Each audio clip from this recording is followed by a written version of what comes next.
Huwag ninyo akong takot-takotin yung preso yung International Court of Justice. Shit, I'm willing to go to prison for the rest of my life.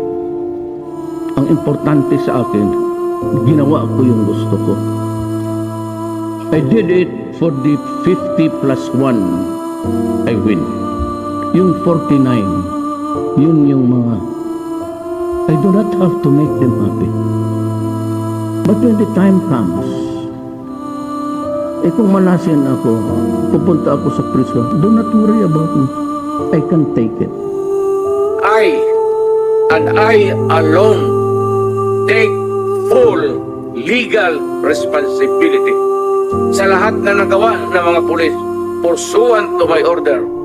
Ako ang managot at ako ang makulong, huwag yung pulis na sumunod sa order ko. Kawawa naman, nagtatrabaho lang.